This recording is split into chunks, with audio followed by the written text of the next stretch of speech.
Hi friends, welcome to Toronto Real Estate with Riyaz Rauf. Today we are doing it a bit slightly different because I got Varan from iConnect. He's a partner at iConnect.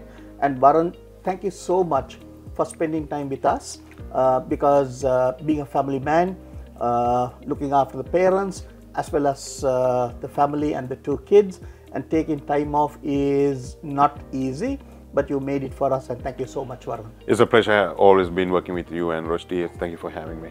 Varan, most of our mutual clients has a lot of regards for you for the service levels you and your staff offer them, and one of the things that they say is you guys are reachable at any time.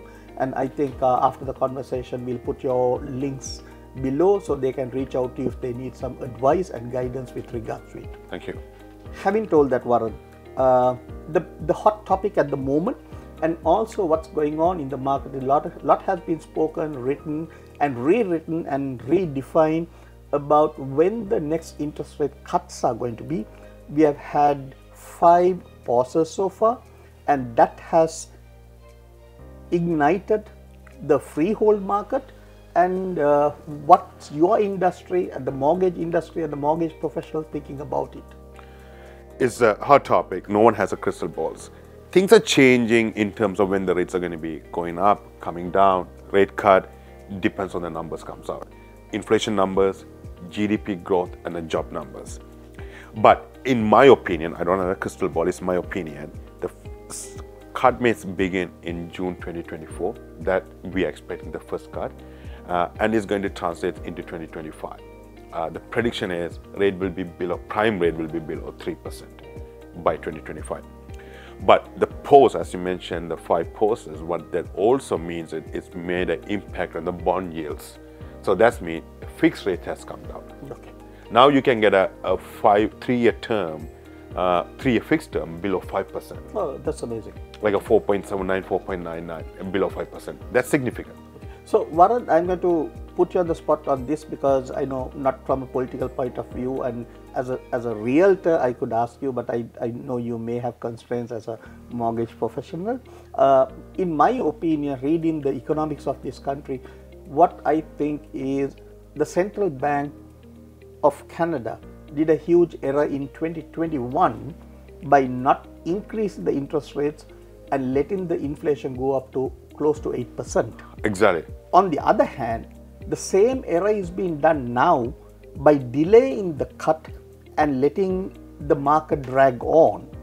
And something tells me what this means is after the 5th pause, if we were to pause again on April 10th, then we might be looking at steep cuts coming up. We are not looking at the 0.25%, but we might be looking even 0.50% coming up in the future.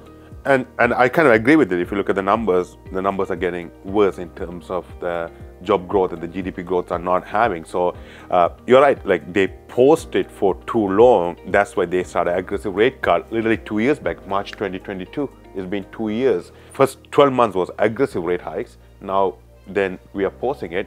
They may have to do aggressive cuts again as well. But it all depends on what the inflation numbers comes in. So it all depends on what the numbers are coming, and also more so I think at the end of the day, most of us, you and I and the industry knows, we will not make the first move before US does it. That's true. And also keep in mind the US elections coming in as well in November. So they may not able to do an aggressive rate hike, so rate pause, they may need a cut as well. It's a political thing. Once again, it's a controversial topic. It's a political thing. They may not want to see a rate hike as significantly as well. But if you think about it, like these cuts need to be done soon. And also one of the reasons inflation and the growth, the GDP growth is happening because of immigrants. Let's look at on a high level, we had 1 million immigrants comes in. Imagine each one of them spent $50,000 on shelter costs, food and clothing and basic needs. Look at the number, how much money going back into the economy. It's in millions. So, because they need to spend money on the shelters and all those things. So maybe that's why the GDP growth, in my opinion, looks bigger than actually it is. If not, we may have a negative GDP growth. You're quite right, because the recent study that I was doing for my graduate studies is that I will look at comparing it, and I'll get in the charts and looking at it. Our per capita GDP had been consistently dropping and going down, and of course our GDP is picking up, or it picked up by about 1%. That's primarily because of the immigrant driven. Yeah. The basic needs. They had to spend money on the food, needs. Clothes. And my biggest question is, and one of the reasons that I see why the interest rate cuts has to come fast is, in this country we've ended 2023 with a GDP of approximately 1.5%, whereas our population growth was 3.25%. So our population is growing double the rate of our GDP growth. That brings to an interesting topic. I'm doing another seminar with one of the fellow friend. We did a seminar in October 2023. Since October 2023 to right now, Canadian population has grown by 500,000. And this is a live growth. There's a website you can go and track every single, like you can go in today and see what's the population today and the population from now. Since October 2023 to now, it has gone up by almost 500,000. So Varan, I also look at this double-edged sword that we have, because in Canada, most of our mortgages are either 3-year term or a 5-year term, or below 5 years in any case. But in US, you get it for lifetime, basically 25 years or 30 years. 30, they go up to 30 years. They go up to 30 years. So a rate cut may not significantly ignite the US real estate market. Correct. But on the other hand, even a slight rate cut will definitely ignite the Canadian market. The Canadian market. So is the government purposely delaying the rate cuts because of this reason? But on the other hand, that also put pressure on the government, because there are about 60% of the mortgages that were taken for below 3% are coming in for renewal in the next 18 months. So it's an affordable issue. If you look at the US, you brought a valid point, even though they have a 30-year mortgage, it's actually impacting the supply and demand market. So no one doesn't want to sell and buy because they're locked into these great rates for 30 years. Why do they want to rock the boat? So they actually, the supply is becoming an issue in US. In Canadian market, yes, it is going to be an issue when the renewals comes up. And I have seen people going from 2.99 with the alternate lenders to 7.99. So I think when you that's a significant payment increase. I think you might correct me if I'm wrong. I think I read it somewhere that the average renewal will cost an average homeowner $1,700 outflow every month more extra. That makes sense. That's huge. That's huge because you are not going to get anything below 5% right now. Like, so you're literally going from 3% to 5%. Varan, I don't want to take much of your time, but before you go, I would like to ask you one more question. Sure. If there's a new immigrant, yeah, who as a family income is about, say, 100,000 put together, he has been here for about 5 years and is buying his first home, probably not necessarily he's going to live there for 3 to 5 years. He might be selling and upsizing to a regular house that he wants. What sort of a mortgage would you advise him to go for? So the rule of thumb is roughly about 4.5 to 5 times your income.